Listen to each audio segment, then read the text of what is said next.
la première table ronde où on va être de la réception d'une demande pour cette personne jusqu'à la réunion de concertation au sein d'un CLIC.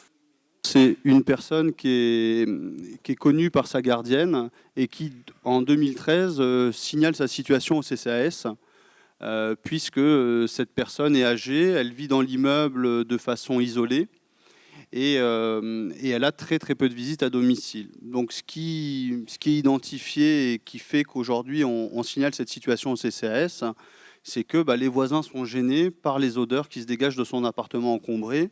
Et vu qu'elle a en plus le gaz à domicile, ça crée une peur pour le voisinage qui signale cette situation au CCAS. Donc du coup, là, je vais vous inviter à vous projeter à l'année prochaine, quand on aura les outils qui seront en place. Le CCAS, finalement, va prendre note des différents éléments qui lui sont transmis par la gardienne grâce à un formulaire qui sera en circulation l'année prochaine, qui est le formulaire d'analyse multidimensionnelle.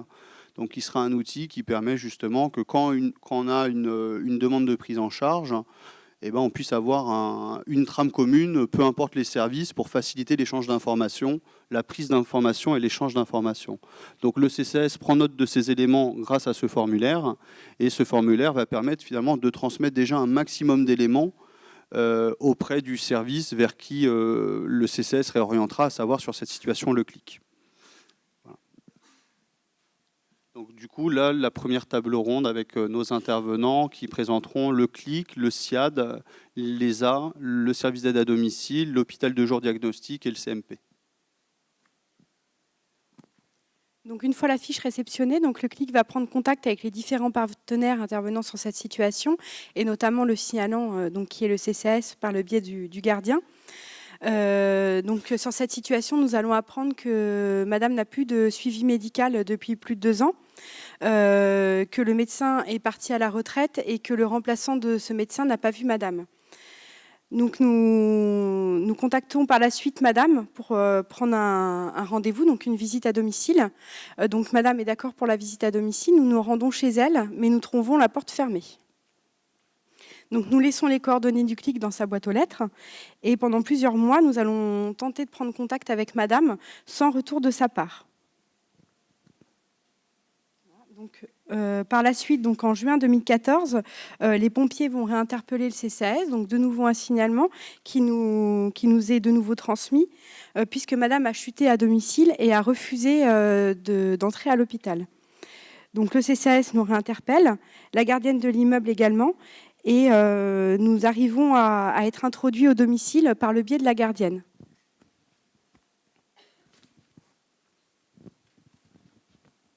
Alors avant tout, un petit mot sur le CLIC. Donc le CLIC est un centre local d'information et de coordination, donc gérontologique. Ses missions principales, puisqu'un CLIC est de niveau 3, sont l'accueil, l'écoute, l'information et le conseil à l'usager et à son entourage, l'évaluation des besoins et l'élaboration d'un plan d'aide personnalisé, puis ensuite la mise en œuvre, le suivi et l'adaptation du plan d'aide au fur et à mesure de la situation. Les personnes concernées sont les personnes de plus de 60 ans habitant sur le secteur du CLIC, ainsi que l'entourage de cette personne. Les modalités d'admission au sein d'un CLIC sont l'accueil directement au bureau. La personne peut venir avec ou sans rendez-vous et a différents moyens de communication possibles pour nous contacter. Pour les professionnels, selon la situation, la personne nous contacte directement et nous explique ainsi les différentes difficultés observées pour la personne. La fin de prise en charge se fait en fonction de différentes évolutions. Si la situation de la personne se stabilise, si malheureusement elle décède, si elle déménage ou si elle souhaite être placée en institution. Toute intervention du CLIC est gratuite pour l'usager, puisque le CLIC est financé, le CLIC a des subventions, ce qui fait que pour la personne, elle n'a pas de financement à faire. Ensuite, les CLIC peuvent être rattachés à différents organismes.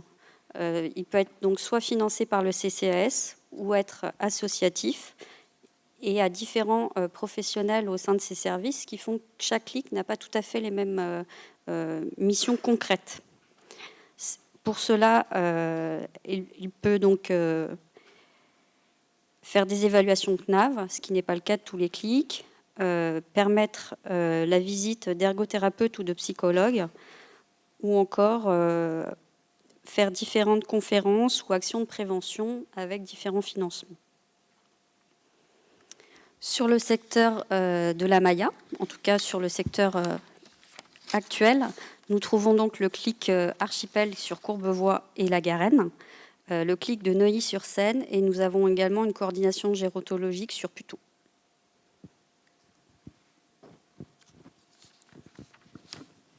Donc, nous allons faire une visite à domicile donc, chez Madame Oui mais non. Donc, nous apercevons pendant cette évaluation que Madame a été prise en charge à 2 reprises par des services d'urgence et qu'elle est rentrée à domicile en indiquant que tout allait bien à la maison. Donc, Madame aurait été suivie par le CMP il y a environ 10 ans, mais il y a eu une rupture de soins. Le domicile donc, est encombré et également en état d'incurie. Dans le réfrigérateur, donc, la plupart des produits sont périmés. Donc se pose la question également de savoir comment Madame mange, mais son désir est de rester le plus longtemps au domicile. Donc, à la suite de cette évaluation, donc, des préconisations sont faites. Donc on préconise un bilan à l'HDJ, la mise en place d'un nouveau médecin traitant, le passage soit d'un infirmier, soit d'un SIAD et également de l'ESA. Nous faisons un dossier d'APA. Et nous préconisons également la mise en place d'une aide à domicile pour déjà en premier lieu le désencombrement du domicile. Donc, je suis Dr Lynch, donc médecin à l'HDJ de Rive-de-Seine, donc à Courbevoie. HDJ diagnostic, pourquoi ? Parce que les patients difficiles, ils n'ont pas envie d'aller à l'hôpital, donc pas l'hôpital classique, donc l'HDJ est plus adapté. C'est une grosse consultation. Et puis, parce qu'on travaille en ambulatoire, en lien avec les clics, au sens générique, on va dire, puisque vous avez compris qu'entre Neuilly, Courbevoie, Puteaux, La Garenne et Bois-Colombes, chacun avait un nom différent, hein, mais on travaille en lien avec eux et ils nous adressent un certain nombre de demandes et on va à leurs réunions. Et c'est là qu'on parle des cas difficiles, parce qu'on est sur des cas difficiles sur lesquels il faut poser un diagnostic, souvent qui n'a pas été fait.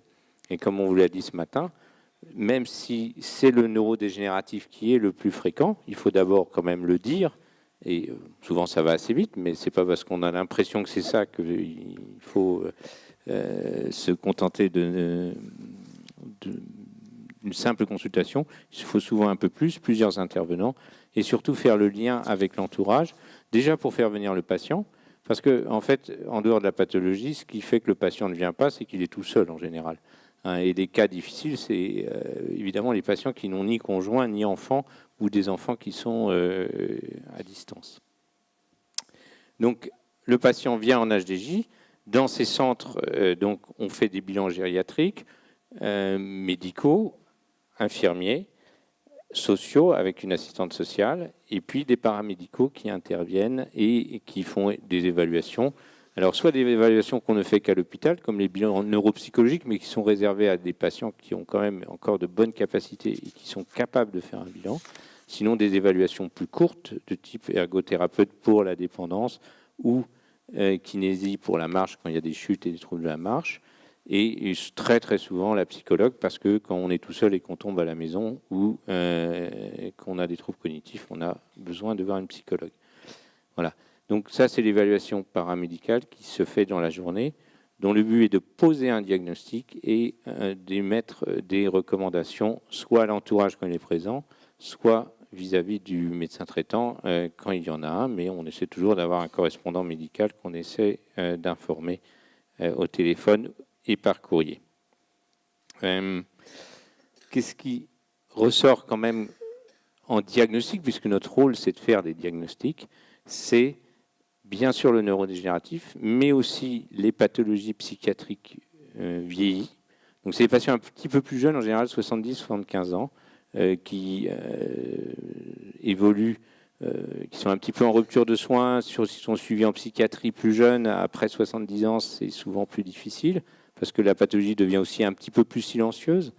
Et puis ils sont isolés, donc ils ne travaillent plus, ils n'ont plus de liens sociaux, donc on suit moins ces problèmes. Une des dernières composantes qu'on voit qui n'a pas été évoquée, c'est le problème de l'alcool, l'alcoolisation, hein, qui est un facteur en plus qui rend les patients isolés, peu communicants en général, ils se referment sur eux-mêmes et en plus il y a un déni évidemment très très fort de ces pathologies. Et c'est aussi un souci parce que ça amplifie les problèmes d'incurie. Tout ça pour vous dire qu'on fait ce type de diagnostic.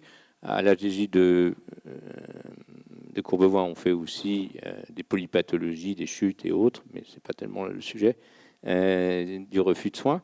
On a un lien avec la psychiatrie de secteur, hein, donc on a un psychiatre de liaison, donc ce qui nous permet 2 fois par semaine de pouvoir avoir un avis psychiatrique en plus lors de l'HDJ, donc ce qui est très utile, éventuellement de faire le lien avec le CMP. Voilà, donc nous, on a ces spécificités-là dans notre HDJ. Et je donne la parole au docteur Caron qui nous parle de l'HDJ. Voilà, merci beaucoup. Donc juste une petite précision, oui, pour le franco-britannique, les petites nuances. Donc nous, on n'a pas l'expertise psychiatrique que vous avez dans les hôpitaux de jour. Donc on fait la prise en charge des troubles cognitifs.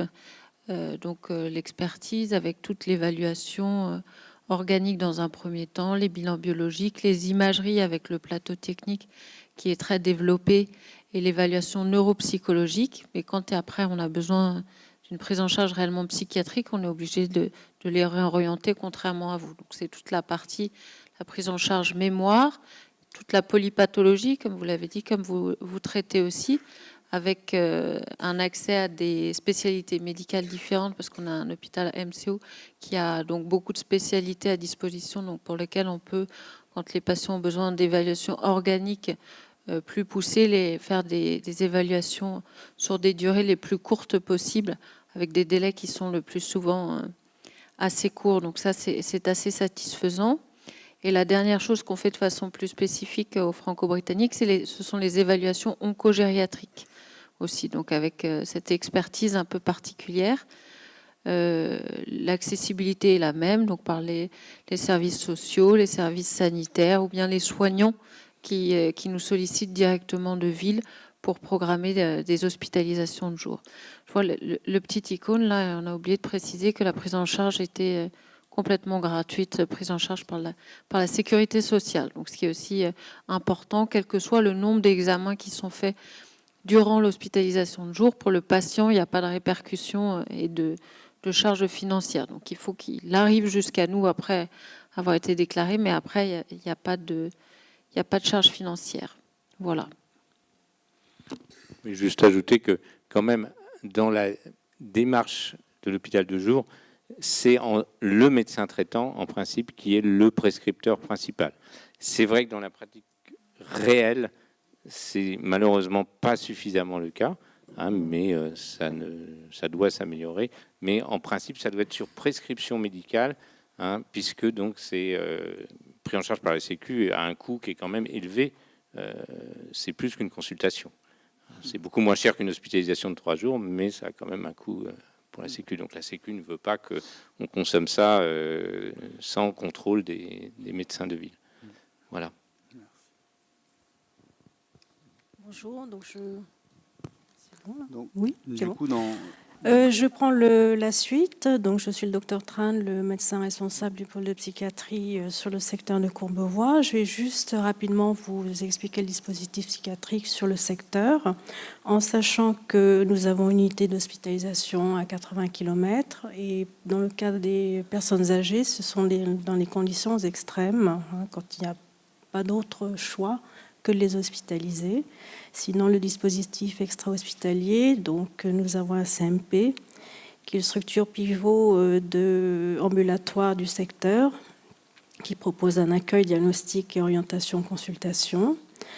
Il assure la continuité des soins tout en permettant le maintien des patients dans le milieu familial et favorise l'intégration sociale et professionnelle. Donc, on maintient l'autonomie en évitant les hospitalisations. Et donc, il y a une mission de prévention et d'éducation du patient suivie en psychiatrie. La population cible, donc, c'est des personnes adultes ou jeunes adultes domiciliés sur le secteur. Les modes de prise en charge d'admission sur le CMP, c'est par contact physique, téléphone, orienté généralement par le médecin généraliste ou un médecin hospitalier. Et donc, il y a toujours un premier rendez-vous infirmier qui est fait avant le rendez-vous avec le psychiatre, avec une durée de prise en charge modulable. Donc, on essaye généralement de donner le premier rendez-vous infirmier à 7 jours et à 15 jours avec le psychiatre. La prise en charge est financée à 100% par l'assurance maladie. Et nous travaillons en partenariat avec tous les professionnels du secteur, ainsi que les CLIC, les ESAT, et nous intervenons dans le cadre de la psychiatrie de liaison sur l'hôpital général, donc site Courbevoie des Rives de Seine. Donc nous avons dédié 3 demi-journées de psychiatrie de liaison destinées à la personne âgée. Donc je vais laisser le docteur Busgard vous présenter le dispositif de la psychiatrie de liaison sur le secteur. Donc, le but de la psychiatrie de liaison, c'est de délivrer un avis spécialisé en psychiatrie pour des patients âgés présentant des troubles psychiques. La population ciblée sont des prises en charge pour un motif somatique dans un service de l'hôpital général sur Courbevoie, service de médecine nécessaire, hôpital de jour, rééducation. Le patient présente souvent des troubles psychiques débutants ou préexistants, c'est le cas clinique actuel. Les modalités d'admission, c'est suite à une sollicitation du médecin du service. En tout cas, c'est souhaitable que ce soit toujours par transmission pour éviter les hospitalisations en urgence. Et l'organisation de rendez-vous sur l'hôpital de jour de certains patients, nous on a le jour de mercredi pour faciliter l'accès à cette expertise. Alors la durée de la prise en charge est modulable dans le temps et vient de répondre aux besoins de soins de la personne âgée. Le financement, c'est par convention interétablissement. Et les missions spécifiques de la psychiatrie de liaison, c'est le lien avec les clics Archipel pour Courbevoie, participation à des réunions de synthèse mensuelles. Il y a un travail pluridisciplinaire qui vise, entre autres, à rechercher une pathologie sous-jacente ou à étudier la situation d'une personne identifiée comme présentant une pathologie sous-jacente. Donc, voilà. Oui, juste pour compléter le dispositif, nous dédions donc 3 temps de psychiatre, mais également infirmier, puisque nous avons une infirmière dédiée pour la psychiatrie de liaison et qui est également le référent CLIC au niveau d'Archipel. Voilà.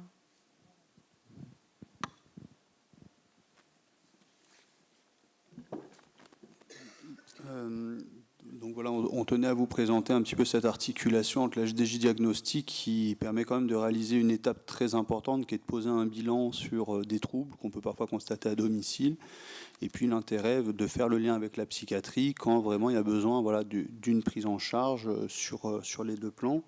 Donc pour en revenir à notre Madame Oui mais non sur cette situation. Donc le lien a été fait avec la psychiatrie de liaison, et puis suite au passage en HDJ, on se rend compte que Madame a une démence sur une personnalité paranoïaque, qu'elle a un MMS qui va être en dessous de 15, que c'est quelqu'un qui est évalué en GIR3. Et donc une ordonnance va être faite par l'HDJ pour que le SIAD puisse réaliser des soins d'hygiène, délivre des traitements et vérifie régulièrement les paramètres vitaux de Madame. La mission principale des SIAD, c'est d'assurer des soins à domicile qui sont en priorité des soins d'hygiène et qui peuvent être des soins infirmiers, curatifs et techniques.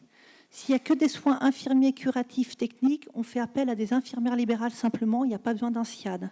Pour le SIAD, il faut vraiment qu'il y ait la nécessité d'une aide ou d'une toilette complète à faire.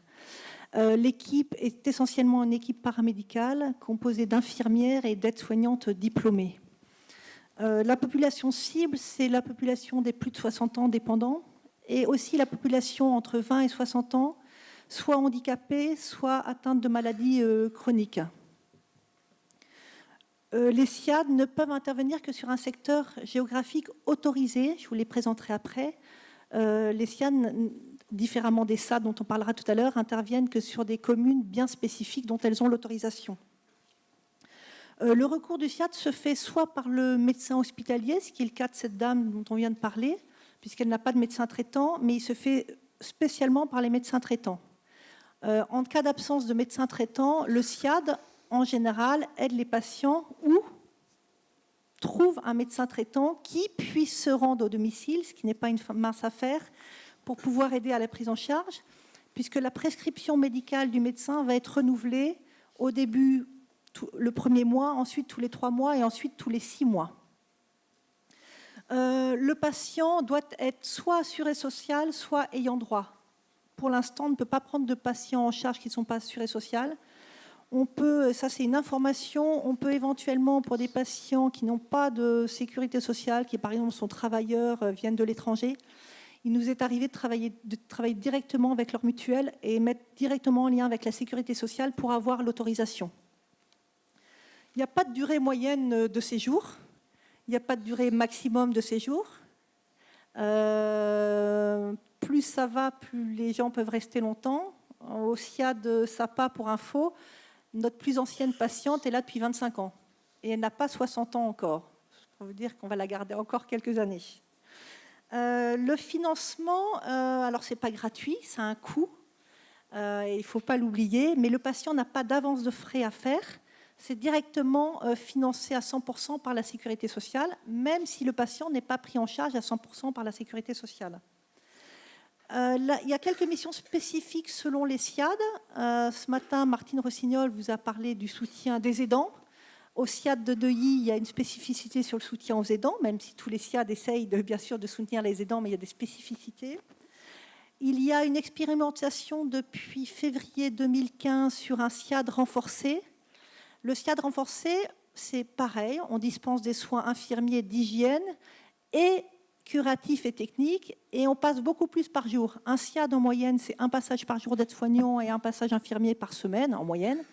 Un SIAD renforcé, on peut passer entre 3 et 5 fois par jour. 2 passages infirmiers, un passage aide-soignant, 2 passages aide-soignant, un passage infirmier. Donc on prend des patients plus lourds. C'est souvent des patients qui ne nécessitent pas l'HAD, mais qui sont trop lourds pour un SIAD classique. La première expérimentation ouverte depuis 2 ans montre que ça donne vraiment des résultats et que je pense que ça sera plus qu'expérimental. Et on parlera de l'ESA tout à l'heure. Alors sur le territoire, il y a 5 SIAD. Il y a le SIAD Sherpa qui intervient sur la Garenne-Colombe. Il y a le SIAD SAPA qui intervient sur Courbevoie et Bois-Colombes pour le SIAD. Et sur la Garenne-Colombe, Courbevoie, Bois-Colombes et Asnières pour le SIAD renforcé. La Croix-Rouge sur Puteaux. L'Ansiad sur Neuilly, Levallois et Clichy. Et le SIAD de Levallois-Perret sur Levallois-Perret. On aurait pu se poser cette question de Madame oui mais non, finalement elle a une démence, elle a des troubles cognitifs. On aurait pu se dire qu'on pouvait faire appel à l'ESA pour cette dame, puisque les missions de l'ESA, c'est de donner des séances de réhabilitation et d'accompagnement au domicile, de façon individualisée, à des personnes qui ont des troubles cognitifs légers ou modérés. Il faut que le MMS soit supérieur à 15, or cette dame a un MMS inférieur à 15. Je reviendrai après sur la présentation où, effectivement, je reviendrai après sur cette question-là. Comme pour le SIAD, il faut un secteur géographique autorisé. Comme pour le SIAD, il faut une prescription médicale qui peut être hospitalière ou par le médecin traitant. Et il faut aussi être assuré social ou ayant droit. La prise en charge de l'ESA, c'est une prise en charge par séance, faite soit par des psychomotriciens, soit par des ergothérapeutes, soit par des assistantes de soins en gérontologie, qui sont des aides-soignantes qui ont une qualification supplémentaire. Ces séances sont faites à domicile de façon individuelle et une fois par semaine simplement. L'objectif, c'est de maintenir le plus possible l'autonomie et de travailler sur les capacités résiduelles du patient, en fixant des objectifs simples, atteignables, qui peuvent être, par exemple, le patient peut continuer à faire sa toilette tout seul. Autre exemple, le patient peut continuer à préparer un repas pour son fils qui vient manger une fois par semaine. Autre exemple, le patient peut continuer à aller chercher ses traitements à la pharmacie. Cette prise en charge, par contre, elle est limitée dans le temps, puisqu'elle est limitée sur 3 mois et 12 à 15 séances, avec une question aujourd'hui que se pose l'ARS et nous-mêmes, de prolonger un petit peu ce temps qui peut paraître un petit peu court pour avoir des résultats. Et pendant tout le travail de l'équipe Alzheimer, on travaille beaucoup avec les aidants, tout ce qu'on a vu ce matin avec Madame Rossignol, et on essaye aussi, dès le début de la prise en charge, commencer à organiser la sortie de la prise en charge. Puisque ces patients-là, souvent, quand on les prend en charge, ils n'ont aucune aide mise en place. Et l'ESA va permettre de mettre en place des aides. Cette dame, Madame oui mais non, on aurait pu éventuellement la prendre en charge en se disant qu'elle n'avait pas d'aide du tout et que ça aurait pu permettre de mettre en place les aides pour cette dame. C'est un peu les cas limites du MMS supérieur ou égal ou inférieur à 15. La prise en charge est à 100% comme par la sécurité sociale. Mission spécifique, il n'y en a pas encore puisqu'on est encore dans l'expérimentation, mais ça viendra. Sur le territoire 3 ZESA, la SAPA sur La Garenne-Colombe, Bois-Colombes, Courbevoie et Asnières, l'ANSIAD sur Neuilly, Le Valois et Clichy, et le CESID à Puteaux. Donc pour cette dame, on l'a pris en charge pour la toilette et on l'a pris en charge pour préparer le pilulier et que les aides-soignantes donnent les médicaments. Et les SIAD essayent toujours de travailler en bonne collaboration avec les services d'aide à domicile, puisque dans une prise en charge comme celle-là, le SIAD tout seul ne peut pas intervenir, comme le SAD tout seul ne pourrait pas intervenir. Donc je passe la parole au SAD.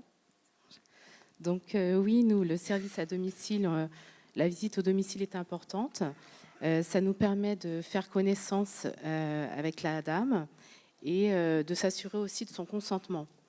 Cette première visite donc, nous permet d'identifier la demande. Qui demande quoi? Est-ce qu'elle nous fait part de ses besoins, de ce qu'elle souhaite? On évalue aussi l'environnement familial. Est-ce que c'est quelqu'un d'isolé ou est-ce qu'elle a du soutien aidant, soit par les voisins, mais aussi la famille? Et social. Ça nous permet d'identifier les différents professionnels pour après pouvoir travailler en collaboration. Et bien sûr, on évalue le logement avec les difficultés d'intervention possibles et aussi, en tant qu'employeur, les risques professionnels. C'est une obligation pour nous. Donc après, au regard de tous ces éléments-là, on élabore un plan d'action personnalisé en fonction de l'autonomie de la personne qui détermine les tâches à réaliser au domicile. Donc, nos prestations au domicile sont principalement orientées soit vers l'environnement, par le biais de tâches ménagères qui incluent le ménage, l'entretien du linge, l'aide aux courses. Donc, ceci principalement pour les personnes peu dépendantes, mais aussi soit vers une aide directe à la personne, par une aide à la toilette, l'habillage, préparation et aide à la prise de repas, aide au transfert et sortie, et ceci pour une population plus dépendante. Notre champ d'action s'arrête ou commence celui d'autres professionnels. Nous ne sommes pas habilités à réaliser des actes relevant de la compétence d'une infirmière, aide-soignante, pédicure ou de tout autre professionnel de santé, au même titre que nous ne faisons pas de gros nettoyage. On n'est pas là pour vider l'appartement.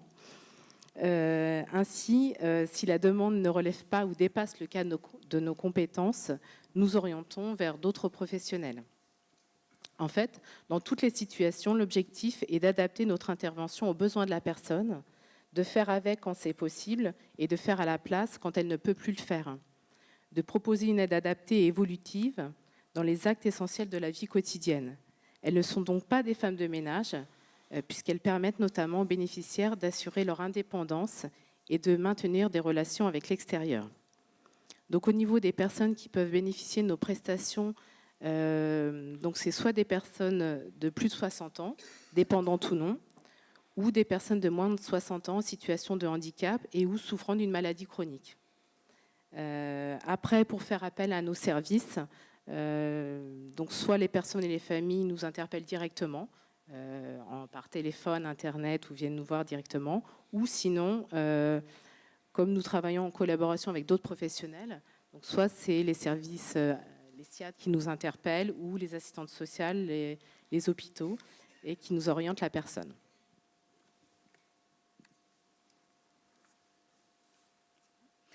Donc nous, pour compléter en fait notre mission en tant que service à domicile, nous devons connaître en fait la prise en charge et le financement. Donc on évalue ça au domicile lors du premier rendez-vous en fonction des besoins de la personne, ce qu'elle demande. Donc ça peut être des prestations ponctuelles ou régulières, mais surtout en fonction de la prise en charge financière. Donc la personne peut prendre en charge directement en fait les prestations d'aide à domicile, donc avec ses propres ressources, mais elle peut se faire aussi aider par des différents plans d'aide. Donc, au niveau du plan d'aide pour les plus de 60 ans, il y a l'APA, l'allocation personnalité d'autonomie, qui est délivrée par le conseil départemental. Donc, c'est évalué de GIR 1 à GIR 4, sachant que le GIR 1, c'est pour les personnes lourdement dépendantes, donc plus pour des personnes qui sont alitées, pour des aides à la toilette ou des aides au repas. Les personnes peuvent aussi bénéficier en fait, d'aide au niveau de la caisse de retraite. Donc, c'est plus situé entre GIR 5 et GIR 6. Donc, plus pour des prestations d'aide aux courses, de services ménagers, petits services ménagers, accompagnement, sortie extérieure, comme l'expliquait ma collègue tout à l'heure. Et pour les personnes de moins de 60 ans, donc des personnes qui sont en situation de handicap, donc ils peuvent avoir l'aide de la PCH délivrée par les MDPH, donc prestations compensatoires du handicap. Donc il y a aussi, les personnes peuvent se renseigner auprès de leurs assurances ou de leurs mutuelles. Donc, il y a certains services à domicile qui sont aussi agrémentés avec des mutuelles. Donc ça, c'est à eux de se renseigner directement. Et on peut aussi, il y a une prise en charge au niveau de l'aide sociale, donc au niveau du conseil départemental pour les personnes à faibles ressources. Donc ça, c'est dans le même cas pour les services à domicile qui sont agrémentés. Donc il y a aussi une possibilité de réduction d'impôts. Donc c'est environ à hauteur de 50% à définir en fait, suivant les ressources de la personne. Et la personne reçoit en fait une attestation fiscale l'année d'après des services à domicile où elle peut déduire environ 50% des prestations qu'elle a payées. Donc en tant que service à domicile, on a aussi des missions complémentaires spécifiques. Donc on peut intervenir en tant que prestataire ou mandataire. Donc le prestataire, en fait, nous sommes l'employeur de l'aide à domicile et on met à disposition cette aide à domicile au domicile de la personne et on gère toute la partie administrative, l'organisation de la planification au niveau des besoins. Il y a aussi la particularité du mandataire. Donc ça, le mandataire, la personne est l'employeur directement de l'aide à domicile et le service à domicile gère tout le côté administratif. Donc on peut aussi faire des missions telles que garde malade, intervention 24 heures sur 24, donc là, souvent on dort au domicile, à des relais d'aide à domicile, souvent sur 3 créneaux, ça dépend des services. Des astreintes téléphoniques, donc ça c'est souvent les astreintes soir quand l'agence est fermée ou des astreintes week-end. On peut aussi prendre en charge des animaux de compagnie des personnes. Donc on ne fait pas du tout de toilettage, hein, c'est juste nourrir le chat ou le chien de la personne et voir si tout va bien. Et faire aussi des transports véhiculés si le service a des véhicules adaptés. Donc, dans la situation de Madame Oui mais non, en tant que service à domicile, nous on a rencontré un refus systématique. On a pris un rendez-vous au domicile de cette dame pour mettre en place des prestations, mais la dame refuse et refuse complètement de mettre en place et nous, on ne pouvons pas intervenir sans consentement. Donc dans ces cas-là, nous allons nous relayer auprès du SIAD qui, eux, ont un refus aléatoire. Donc Madame Oui mais non refuse pas tout le temps, ouvre la porte de temps en temps, refuse certains intervenants, on accepte d'autres. L'équipe propose un projet individualisé auprès de cette dame. L'infirmière de secteur va voir cette dame, va voir si on peut fixer des objectifs liés à des projets de vie, mais cette dame n'a pas d'envie, veut qu'on la laisse tranquille. On se rend compte que ça devient de plus en plus compliqué. On surveille son poids, elle perd du poids, elle mange pas bien. On regarde le frigidaire, malgré le portage de repas qui a été mis en place ou malgré les services d'aide à domicile, c'est comme les aides à domicile ne peuvent pas intervenir puisqu'elles n'ouvrent pas la porte, cette dame ne mange plus. Les traitements deviennent de plus en plus compliqués à donner parce qu'elle ne veut pas prendre son médicament. Les courriers s'accumulent. Il y a des glissements de tâches, forcément, parce que le service d'aide à domicile ne pouvant plus intervenir, les aides à domicile donnent le petit déjeuner, mais elles refusent aussi le petit déjeuner. On n'arrive pas à bien travailler. L'équipe se pose la question de l'utilité. Ça ne sert à rien d'aller chez cette dame puisqu'elle refuse toujours. Est-ce qu'il y a du sens? Il y a d'autres patients qui ont besoin. On perd beaucoup d'énergie, beaucoup de temps. Donc ça met vraiment en difficulté l'équipe. Donc l'équipe, le SIAD, va de nouveau transmettre cette situation au CLIC, en réunion de CLIC, avec le service d'aide à domicile, pour voir comment on peut se faire aider et pour aider encore mieux cette dame. Donc nous sommes de nouveau interpellés par le SIAD et par le SAD au vu des difficultés d'intervention au domicile. Donc une réunion de concertation va avoir lieu avec les différents partenaires du CLIC où la situation va pouvoir être évoquée pour essayer de trouver des solutions et en sortir des préconisations. Donc pour la situation de Madame Oui-mais-non, donc on a aussi le compte-rendu de l'HDJ diagnostic, puisque l'hôpital est présent, qui confirme qu'il y a une altération des facultés cognitives de Madame et qu'il y a un MMS qui est inférieur à 15. Madame n'a pas repris également contact avec le CMP. Donc les décisions qui sont prises à la suite de cette réunion est de mettre en place une mesure de protection juridique pour Madame. Et il est également décidé d'orienter Madame en gestion de Camaya. Donc par rapport à cette première présentation, on va se laisser un petit temps d'échange avec la salle s'il y a des questions par rapport aux interventions, des besoins de précision ou des commentaires. Et puis ensuite, on continuera sur la suite de la prise en charge de Madame Oui-mais-non.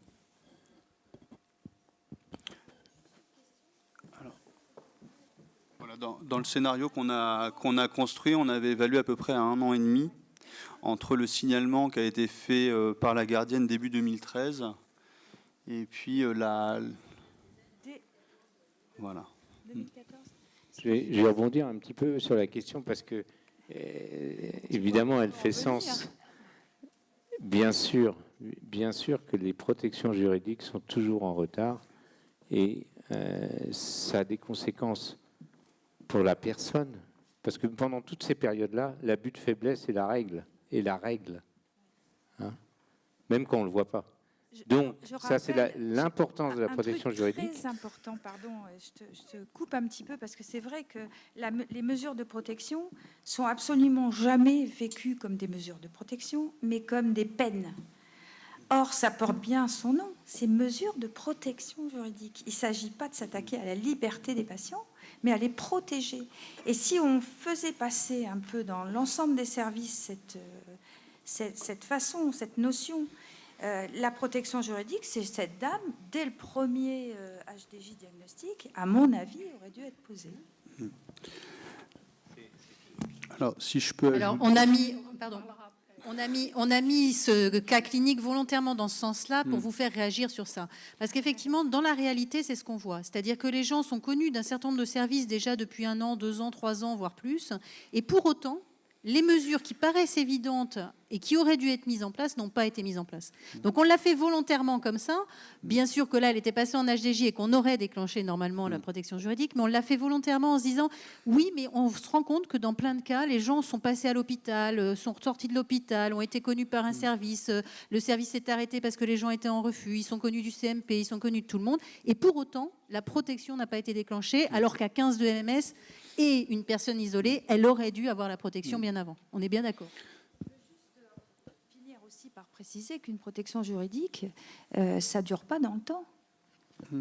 Soit on peut la lever une fois que les choses se sont stabilisées et que effectivement la prise en charge est du coup plus facile et qu'il y a moins de souffrance, parce qu'il y a souffrance côté patient, mais là les aidants, ils doivent y aller la boule au ventre, hein, c'est pas simple.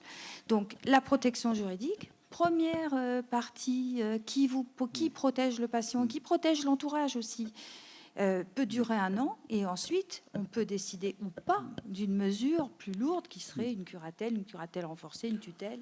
Là, visiblement, il n'y a pas de famille, donc pas d'habilitation familiale, pas de choses de ce type. Mais on sent la protection juridique, c'est une aide, il faut s'en servir. Là, tous vos commentaires vont dans le sens justement de ce qu'on va aborder par la suite.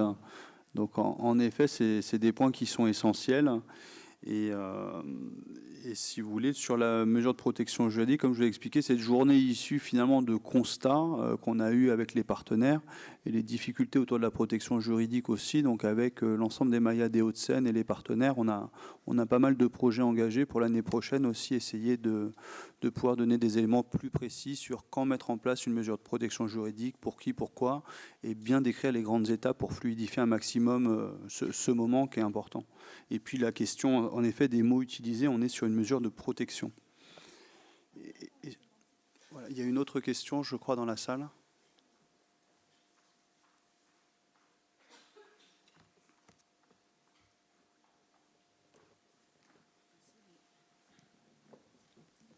Merci.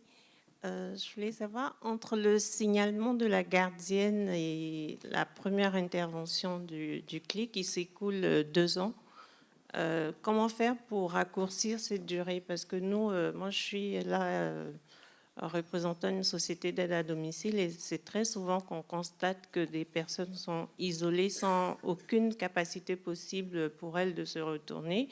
Et quand bien même on nous appelle, on arrive, nous on est impuissants parce qu'on ne peut pas aller au-delà, mais je me dis, les institutions peuvent faire quelque chose pour venir en aide à des personnes qui sont toutes seules. Pourquoi il se passe tout le temps, autant de temps avant qu'intervienne quoi que ce soit? Merci. Je peux peut-être déjà commencer à donner des éléments de réponse et puis laisser mes collaborateurs compléter. Sur cette situation, ce qui est mis en avant, c'est qu'il y a, suite au signalement du CCAS, il y a des déplacements qui sont faits par le CLIC, il y a des prises de contact qui sont tentées, il y a des éléments qui sont laissés, mais on a quelqu'un qui refuse les choses. Donc après, c'est sûr qu'en fonction de certaines situations, il y a toute une palette d'outils qui peuvent être mis en œuvre, quand notamment il y a une notion de mise en danger à domicile pour peut-être essayer d'accélérer les choses. Mais après, c'est aussi ce qu'on abordait ce matin, c'est respecter aussi la temporalité de certaines situations où parfois les personnes ont besoin de refuser, ont le droit de refuser, excusez-moi, et puis où il n'y a pas de solution miracle, c'est plein de petites choses mis bout à bout. Ça va être notamment de bien travailler en partenariat pour transmettre les éléments, que s'il y a des éléments concrets d'inquiétude, on puisse les objectiver et justement prendre la décision des leviers qu'on actionne en fonction d'éléments factuels. Puisque pour insister auprès de quelqu'un qui refuse les aides, il faut avoir des éléments. Je ne sais pas après s'il y a d'autres. Je rajouterais juste quelque chose, c'est que ça me fait penser à ce qui a été dit ce matin sur le fait qu'il y a des signes déjà 36 mois avant. De plus en plus, on se rend compte que quand on prend en charge par exemple un SIAD et spécialement une équipe spécialisée Alzheimer, quelquefois on intervient trop tard. Cette dame, avant d'être MMS inférieure à 15, elle a été MMS 20, MMS 21. Et là, on aurait peut-être pu avoir un peu plus d'action sur cette dame. Donc c'est vrai, si on peut effectivement tous se dire que dès qu'on reçoit quelqu'un, dès qu'on voit quelqu'un, il ne faut pas attendre que ça aille vraiment moins bien. On peut déjà effectivement intervenir, quelle que soit notre situation, service d'aide à domicile, SIAD, CLIC, effectivement, en se disant, même si ce n'est pas pour tout de suite, peut-être si c'est pour tout de suite finalement, et ça évitera, alors pas tout, mais quand même. Donc, et ça, c'est quelque chose qu'on doit tous se dire à tous nos niveaux de professionnels, puisqu'on est tous des professionnels, de se dire, tiens, est-ce qu'il n'y a pas quelque chose à faire dès maintenant, plutôt qu'attendre que ça soit pire? On vous a parlé dans ces pathologies neurodégénératives de déni, on vous a parlé d'anosognosie aussi. Et il faut savoir que même au début de la maladie, parce que les patients qu'on voit tôt, en fait, c'est ceux qui ont un entourage, en consultation mémoire notamment. Et cela, on peut... La mise en place d'une protection juridique ou de mesures est facile quand il y a un entourage qui est bien présent, qui est accompagnant. Mais il ne faut jamais oublier que c'est cet entourage, de façon sympathique et positive, mais qui crée la contrainte à ce moment-là. Les patients ne viennent jamais d'eux-mêmes, exceptionnellement. Les patients qu'on voit en consultation mémoire qui viennent d'eux-mêmes, c'est des anxieux qui, en général, n'ont pas de maladie, voilà, où ils l'auront. Mais voilà, ceux qui ont déjà le MMS à 22, 25, voilà, c'est l'entourage qui les amène. Hein. Donc, même si la protection juridique, bien sûr, c'est une protection, parce que, je vous disais, l'abus de faiblesse est la règle. Ces patients, ils sont tous abusés. Hein, alors, sous des formes différentes, par des personnes différentes, des fois des gens très sympathiques, mais parce que quand vous êtes dépendant, il faut bien compenser. Hein, donc, la compensation, elle se fait naturellement. Et donc, si ces patients, certes, ont besoin d'être protégés, il faut quand même savoir que ça crée aussi une contrainte. Et donc, évidemment, ils ne sont pas très motivés d'eux-mêmes pour venir chercher la contrainte. Ne serait-ce qu'un traitement médicamenteux qu'ils n'ont pas envie de prendre, d'ailleurs. Hein. Donc... Alors moi, je vais rebondir dans un sens un peu différent. Il y a aussi des patients qui ont l'entourage. Et faire intervenir des aides pour l'entourage, c'est accepter la maladie. Et si j'accepte la maladie, c'est qu'il est vraiment malade. Or, je ne veux pas qu'il soit malade, donc je préfère pas avoir d'aide. Donc, toute cette question que vous travaillez dès le début, d'avoir du consentement du patient et l'entourage, je vois pour les équipes spécialisées Alzheimer, est très fine. De se dire comment je fais pour faire accepter les aides et travailler cette question de l'acceptation de la maladie, des troubles cognitifs. Et ça, c'est quelque chose... Je sais que dans les ESA, il y a encore du travail là-dessus, justement, pour pouvoir répondre à votre question d'avoir l'accord du patient et de l'entourage. Ces maladies, elles font peur. Hein. C'est des maladies qui sont effrayantes. C'est comme le sida, quand le sida est apparu. C'est des maladies pour lesquelles on n'a pas de traitement. Donc d'accepter une maladie pour laquelle on n'a pas de traitement, ça fait toujours très peur. Et par contre, effectivement, de dire qu'on peut stabiliser ou retarder l'évolution de la maladie, je pense que c'est un message à faire passer dans la population parce qu'il n'est pas encore passé et qu'effectivement, les gens sont très fatalistes en disant de toute manière, on ne peut rien faire, donc ça ne sert à rien que je fasse quelque chose. Or, on s'est rendu compte dans ces maladies-là que malgré tout, toutes les prises en charge que l'on fait avec les différentes professionnels qui peuvent intervenir auprès de ces patients-là, que ce soit très précocement dans la maladie ou plus tardivement, ont une efficacité pour ralentir ou modérer la diminution des performances cognitives de ces patients-là. Donc c'est important de faire passer ces messages-là très tôt dans les maladies et surtout dans les médias. Moi, je milite pour que effectivement les médias fassent passer des messages positifs sur la maladie. C'est une maladie qui apporte des choses quand même. Elle apporte au moins de vivre dans l'instant présent pour le patient et de ne pas se soucier de l'avenir ni du passé pour la plupart. Et certains, effectivement, vivent très heureux avec la maladie. Non mais ce que je veux dire par là, c'est qu'à un moment, il y a aussi des choses positives apportées par la maladie. Ce n'est pas qu'une maladie dégénérative, invalidante. Il y a plein de choses qu'on peut faire tout en étant malade. Et on le montre tous les jours dans nos établissements, à domicile. Vous faites faire des performances fantastiques à certains de vos résidents et de vos patients. Donc, effectivement, il y a des messages positifs à faire passer sur ces maladies-là, même si ce n'est pas des maladies rigolotes, c'est vrai. Mais c'est quand même des maladies où on peut, avec des prises en charge adaptées, ralentir et améliorer les choses. Et si je peux apporter presque aussi par la formation des aidants. Un complément, c'est que finalement sur cette situation, certes, il y a un certain délai entre le moment où finalement on a découvert la situation et le moment où il y a des choses qui se mettent en place. Mais malgré tout, et bon ça peut certainement s'arranger avec notamment, je vais vous reparler des outils qui vont arriver, tout ce qui va favoriser le repérage de la fragilité. Mais finalement, là, on a quand même une situation où il y a eu de la coordination qui a été faite, on a réussi à amener la personne jusqu'à un diagnostic et du coup à mettre en place des mesures voilà, en s'appuyant sur des diagnostics et du travail partenarial. Donc déjà, le simple fait que quand il y ait des difficultés de cet ordre-là, on puisse bien connaître les ressources de son territoire, interpeller les acteurs locaux pour favoriser le travail pluridisciplinaire comme le CLIC peut le favoriser, c'est aussi voilà, une façon de faire passer les messages sans avoir le sentiment qu'un service d'aide à domicile, par exemple, qui ferait part de difficultés à un CLIC, ça voudrait dire qu'il ne fait pas bien son travail. Voilà, on a des situations où c'est vraiment nécessaire de faire appel aux partenaires et d'essayer de faire évoluer les choses. Si je peux me permettre, je suis mandataire judiciaire à la protection des majeurs et je voudrais confirmer ce que viennent nous dire les médecins, c'est à savoir que nous arrivons toujours trop tard. Et le délai d'1 an et demi, 18 mois dont vous nous parlez, et c'est léger, hein, en général c'est 2 ans, voire 3 ans, et les protégés, enfin qui deviennent nos protégés, ne sont pas pas pris en charge, comme vous le décrivez dans votre cas, Madame Oui mais non. Ils ont ni Maya, ni Click, enfin bon, vous le savez puisqu'on est en relation, et c'est nous qui mettons ça en place. Une question purement médicale et de chiffres. Est-ce que les médecins peuvent nous dire, et est-ce qu'ils pourraient conseiller donc à toutes les équipes, à partir de quel score de MMS il faut déclencher une demande de mise sous protection? À peu près, hein. Est-ce que vous pensez que 20, ce que vous avez dit tout à l'heure, est-ce que vous pensez qu'un chiffre de 20 plus? Où est-ce que tu es? Ouais, en haut à gauche. Celui-là. En haut là, d'accord, Celui-là. excuse-moi. Je Je t'en vais prie. m'adresser à qui? Je t'en prie. Alors, j'aime pas du tout, moi, qu'on se serve du MMS pour dire il faut prévenir ou pas prévenir. Le MMS, c'est jamais qu'un indicatif. Il y a des personnes à 15 de MMS qui se débrouillent très bien, qui ont certes besoin, et s'ils ne sont pas isolés d'ailleurs, qui ont peut-être besoin de personne.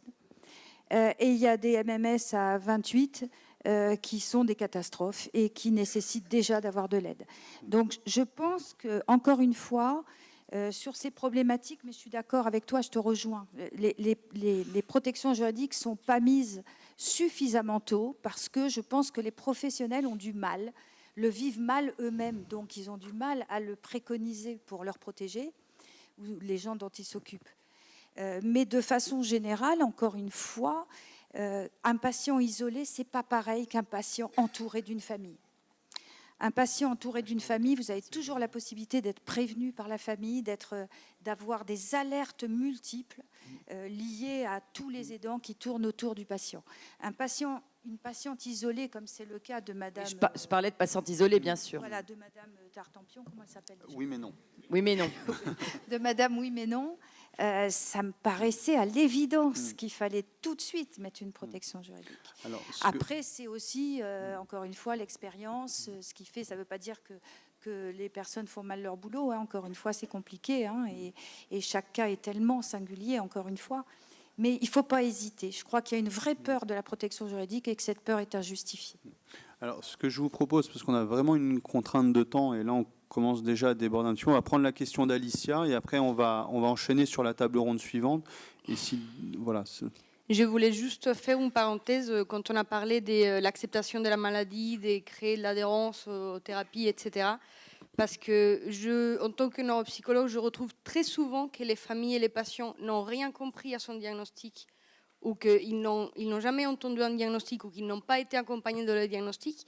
Et je pense que c'est très dur d'accepter une maladie qu'on ne comprend pas. Donc peut-être qu'il faut aussi se concentrer sur cet accompagnement du diagnostic qui n'est peut-être pas fait. Il y a des familles qui ont besoin juste d'entendre « vous avez la maladie d'Alzheimer », mais il y en a d'autres qui doivent être expliqués qu'est-ce que c'est, quelles sont les conséquences.